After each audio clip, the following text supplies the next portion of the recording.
ምናልባት መንገድ ላይ ካመመው ምክንያቱም በመሀል ስለሚነሳበት ዶክተሩ ከነሱ ጋር ከአሌክስ ጋር አንድ ላይ ነው የሄዱት የነበረው። ምክንያቱም ምናልባት ልጁ ካመመው ብሎ ነው የፈሩት የነበረው። ልጁም መንገድ ላይም አላመመውም። በቀጥታ ቤቱ መርተዋል። ቤቱ ሊገቡ ሲል ዶክተሩ ይሄ ቤትማ የእኔ ቤት ነው፣ እንዴት ነው እዚህ ቤት የምትገቡት? እኔ ከእናንተ ጋር የሰራሁኝ እንዴት ወንጀለኛ እደብቃለሁ ብሎ ነው የተከራከረው ነበረው። ልጁ በምንም ተአምር አልተሳሰትኩም፣ ይሄ ቤት ነው፣ ከዚህ ቤት ነው መተን ፒክ ምናደርጋት፣ ከዚህ ጋር መተን ነው ምናነሳት። ስለዚህ ልጅቷ እዚህ ቤት ነው ያለችው፣ ተሳስታ ይሆናል፣ ይሄ የኔ ቤት ነው። እኔ መጥፎ ነገር የምሰራ ከሆነ ለምን ለነሉልም ሆነም ለአሌክስም ለምን አግዛቸዋለሁ? ወንጀለኝ እንዴት ቤት ውስጥ እደብቃለሁ? ይሄ ከእውነት የራቀ ውሸት ነው። ስለዚህ ይሄ የኔ ቤት ነው እንጂ ማንም ሰው እኔ ጋር ሴት ምትቀመጥ ሴት የለም። አይ ይሄ ቤት ነው፣ እኔ በደንብ አውቀዋለሁ። ከዚህ ቤት ነው ወጥታ እኛ የምታሰቃየን አንድ ሴት ልጅ ብሎ ነው የተናገረው ነበረው። እንግባና እኒ ተባለ። በብዙ ክርክርና በብዙ ግጭቱ በኋላ ወደ ቤት ገቡ። ዶክተሩ ያኔ ቤቴ አትገቡም፣ እኔ እንዲህ ነገር አላደርግም፣ በሉላ እኔ መጥፎ ነገር አልሰራም ነው ያለው ነበረው። በቀጥታ ሲገቡ ጊዜ እሱም ደነገጠ፣ እሷም ደነግጣለች። ልጁም እንዴ እናንተ የህግ አካላት ነን፣ ምንም ነገር አይደርስብህም አላለችኝ ነበር ወይ? እኔ ብዙ መከራና ብዙ ስቃይ ያሳለፍኩኝ ልጅ ስለሆንኩኝ መልሳችሁ እንዴት እሷ ጋር ታመጡኛላችሁ? እሷ በእኔ ህይወት ላይ ብዙ ነገር የሰራች ብዙ ነገር ዋጋ ያስከፈለችኝ ሴት ናት። ዛሬ እንደገና በእሷ ላይ ዋጋ እንድከፍል የምታደርጉኝ ምን በማድረጌ ነው? ምን አድርጌ ነው? ስለዚህ እባካችሁ አውጡኝ ነው ያለው ነበረው። በመጨረሻ እሷም ጮኸች። ምንድናችሁ ከየት መጣችሁ ብላ ነበር። ግን ውጭ እንድትጠብቅ ተደርጎ ልጁ እያንዳንዱ ነገር እሷ የዛሬ 3 ወርም ባልዋን ወደ ክፍለ ሀገር ስራን እንወጣ ነው ብላ ነው አስፈቅዳ ሄደችው ነበረው። ግን ስራዋን ለአመት ፍቃድ ወስታ ነው ይሄ ስራ የምሰራው ነበረው። ይሄ በውሎ የሚያሰራ ደግሞ አቶ ደረጀ እንደሆነ ነው የተናገረችው። አቶ ደረጀ በጣም ያስፈራራት እንደሆነ ልጅ ሸገልብሻለሁ፣ ባልሽን አታገኘውም፣ ካልሆነ ደግሞ የአሞቴ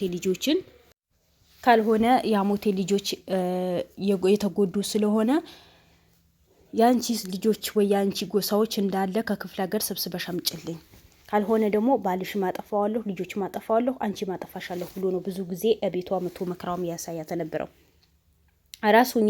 ራሱኝ ቁጭ ብዬ ብዙ መከራ። መጀመሪያ እኔ ምንም አውቀው ነገር የለም። ልጁ እብድ ከሆነ ከታመመ እሰሩት። እኔ ልጁ አላውቀውም ገና መጀመሪያ ዛይ ነው የማውቀው። እኔ ከባሌ ምንም እንደብቀው ነገር የለም። ባሌና እኔ ግልጸኞች ነን። እሱም ተከራከረ ባልዋ። እኔ የአሞቴ ጎሳዎች የሴምራ ጎሳዎችን ስለሚጎዷቸው ለነሱ ደግፌ ነው የምሰራው። በአሁን ዘመን እንደዚህ ሰው በጎሳ የሚጣል ጊዜ አይደለም። ግን እነዚህ ሰዎችን ለምን እንደሆነ ባላቅም በኃይለኛ የተፈለጉ ነው። ስለዚህ እኔ ከዛ ሀገር ላይ በህይወቴ ነው የወጣሁት። ምክንያቱም አንተ ማከም ያለብህ የአሞቴ ጎሳ ነው፣ አንተ ማከም ያለብህ የሳምርቴ ጎሳ ነው በመባል ከዚህ ሁሉ ጭንቀት ብዬ ማመልከቻ አግብቼ ነው ሚስቴን ልጆቼም እጄ ነው የወጣሁት። ሲጀመር ሚስቴ እባክህ እኔ የምትወደኝ ከሆነ በወለድነው ልጃችን የሆንብህ ከዚህ ሀገር አውጣኝ፣ እኔ ይህን ጭቅጭቅ አልፈልግም ብላኝ ነው የወጣ ነው ነበረው። መልሳ ዛሬ እዛ ውስጥ ተዘፍቃ እንዴት ወንጀል ትሰራለች? እንዴት በሰው ህይወት ላይ ትጫወታለች? ሰውን በፈጠረው ፍጡር ላይ እንዴት ፈጣሪ በፈጠረው ፍጡር ላይ እንዴት መጥፎ ነገር ትሰራለች? የእኔ ሚስት አውቃታለሁ፣ እንደዚህ አይነት ወንጀል አትሰራም ብሎ ነው የተከራከረው ነበረው ልጁ። እኔ እርግጠኛ ነኝ እሷ ናት ይሄ በሙሉ የምታደርገው። እኛ የምታሰቃየን ብዙ ነገር የምታደርገን እሷ ናት። ቆጥራ እያንዳንዳችን የአቶ ደረጀ የምትሰጠው እሷ ናት። የእሱ ተላላኪ ናት። እኔ ምንም የዋሸሁት ነገር የለም። ለምንድን ነው የምዋሸው? ስለዚህ እባካችሁ አትርፉኝ። እኔ እሷ ብዙ ጊዜ ስላሰቃየችኝ አሁንም ያሰቃየ ለማየት አልፈልግም ብሎ ነው የለመነው ነበረው። እስኪ አንተ ውጭ ሆን ተብሎ እሷ ተጠየቀች። በምንም ተአምር ልጁ እብድ ሊሆን ይችላል፣ እሰሩት፣ ሐኪም ቤት ውሰዱት እንጂ እኔ ምንም አውቀው ነገር የለም። ሲጀመር ከባሌ ምንም ነገር የደብቀው ነገር የለም ነው ያለችው ነበረው። ግን በመጨረሻ ጠየቃት። የሆነ ጊዜ ምንድነው ልወጣ ነው ብለሽ ነበረ፣ ስሙ ጠፋብኝ። ልወጣ ነው ብለሽ ነበር ማለት ለስራ ሌላ ሀገር ሄዳለሁ ብለሽ ነበር ቫኬሽን። ስለዚህ ለምን በዛ ሰዓት የት ነበርሽ? ልጁ ምክንያቱም በዛ ሰዓት እኛ ያሳቃየች፣ እኛ መከራ ያሳየችን፣ ከክፍለ ሀገር ልጆችን ሰብስባ ያመጣች የአቶ ደረጀ ስታስረክብ ነበረች ብሎ ነው የመሰከረው። ብሎ ሲነግራትም ዋሽተዋለች ለባሏ። ግን ወደ አሁን መረጃ ደርሶታል። ከመስሪያ ቤቷ ለአመት ረፍት ብላ እንደሄደች በዛ ሰዓት ምን አይነት ስራ እንደምትሰራ እያንዳንዱ ነገር ኢንፎርሜሽን ደርሰዋቸዋል። ምክንያቱም ሉኑ ሆነ ማናቸውም አንድነት ስራ ሲሰሩ ጊዜ መጀመሪያ መረጃ ነው የሚሰበስቡት። መረጃ በበቂ ሁኔታ ሳይቀበሉ ሰው ዝም ብሎ አይዙም። ሰው ዝም ብሎ ወንጀለኛ ነህ አይሉትም። በጣም ነው ያሳዘነኝ። በጣም የሚያሳዝን ነገር ነው። የዶክተር ሚስቱ ወንጀለኛ ሆና መገኘቷ፣ የዶክተሩ ሚስት በዚህ ልክ ልጆችን ማሰቃየቷ በጣም ያስጠላ ነገር ነው። እሱም ብለዋል፣ እንዴት እኔ ወገቤን ይዤ ስከራከርልሽ አንቺ ባንዴ ወሽመጥ ቆረሽኝ ነው ያላት። እንዴት እንዲህ አይነት ወንጀል ትሰሪያለሽ? እኔ ይሄ ስራ የሰጠኝ ይህን ስራ እንድሰራ ያደረገኝ ፈጣሪ ነው። እንዴት ፈጣሪ የፈጠረው ፍጥር በዚህ ልክ ሌላ ነገር አድርግ ተብለህ ታሰቃየዋለሽ? እንዴት ዳንኤልን የደረጀን ትእዛዝ ትቀበያለሽ? ለምን አልነገርሽኝም? ከነገርሽው እንደዚህ ያደርገዋለሁ እንደዚህ አድርግ። በዛ ሰዓት ክሊኒኩ ያቃጠለው እሱ ነው። እንደውም ልጄን የዛሬ 3 ወር 4 ወር ወድቄ ታማ ያለሁ ያልኩ እሱ የሚበቃኝ ደብድቦኝ ነው። ቤታችን ያውቀዋል። በብዙ ነገር ወንጀል ውስጥ እንድገባ ያደርገኛል። ለምን አልነገርሽኝም? ፈርቻለሁ። አንተ ላለማጣት ልጆች ያለማጣት ከተናገርሽ ልጅሽም አታገኙም ባልሽን አታገኙም ብሎኛል። ገና ማይሰማ ጉድ እኮ የለም። ዶክተሩ ለመስማትም ለማመንም ለመስማትም አስጠልቶታል። እኔ እንደዚህ አይነት ሚስት የለችኝ ነው በቃ አላቅሽም ማለት ነው። 3 ልጆች ስንወልድ ድረስ እኔ አንቺ አላቅም ነበረ ወይ? እንዴት በህይወት ላይ እንደዚህ ነገር ትፈጽማለሽ? በህይወት ላይ እንደዚህ ነገር እንዴት ታደርጊያለሽ?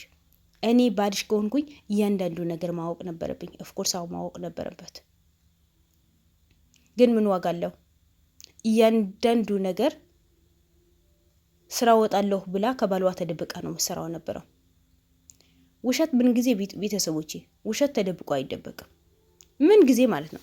እውነቱን ደግሞ ተሸፍና አትሸፈንም። የሆነ ጊዜ ትወጣለች።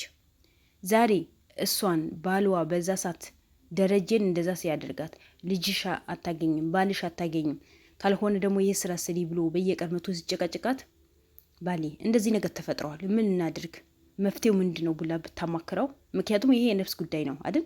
በሰው ህይወት ላይ የሚጫወት ይኸው ዛሬ አሁን እስር ቤት ገብታለች። ልጆቿ ጥላ ስራዋ ጥላ እስር ቤት ተወራወረች። ማን ነው የተጎዳው? ባልዮ። ምክንያቱም ለልጆቹ ሀታ ሰራተኛ በስንት መከራ ነው የተቀጠረ ነው ያለው። ሚስቴ አትፈልግም ጎበዝ ጠንካራ ሰውን የሆነ ነገር ሲሆን ጊዜ የሚያሳዝናት ሚስት ነው ያለኝ እና ሚስቴ በምንም ተአምር እንደዚህ ነገር አሰራም ነው ብሎ የተከራከረው ነበረው። ግን በመጨረሻ ጉዷ ታወቀ። የነገሩ ጠንሻሽ ልጆች ከክፍለ ሀገር የምታስመጣ እያንዳንዱ የሰምረቴ የራሷ አጎሳዎችን የሌላ ጎስ እንዳይመስላችሁ የራሷ አጎሳዎችን ከክፍለ ሀገር ይዛ መታ ያቶ ደረጀ የምታስረክበው እሷ ናት። እሱ ግን መድኃኒት የቀመመ ደማቸው የቀዳ እንደፈለገ ነው የሚጫወቱባቸው። ምክንያቱም የራሳቸው ጎሳ ነው የምታስረክበው። በልጇ ብሏል። ህግ ያለበት ሀገር ነው ያለችው። ለህግ ማስረከብ ነበረባት፣ የህግ ማሳወቅ ነበረባት። ሁለተኛ ደግሞ የባሏ እንደዚህ ነገር ተፈጠረ፣ ምን እናድርግ ባሌ፣ ምን ይሻላል፣ ወደ ህግ እንሂድ ወይ ብላ መናገር ትችላለን ነበር። ግን እሷ ሆነ ብላ ገንዘብ ስለምታገኝበት እነዚህ ልጆች ሊጎዱ ስለፈለገች ነው እዚህ ውስጥ የገባችው።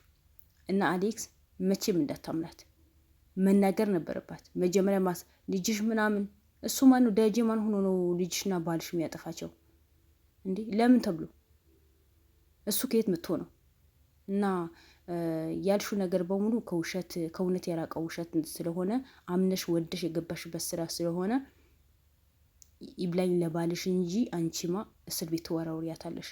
ምን ጊዜ መደበቅ የለባችሁም። በባልና ሚስት ላይ አንድ ላይ ሆኖ ተወያይቶ መፍታት ነው እንጂ በዚህ ልክን ተራርቆ መኖር አግባብ አይደለም።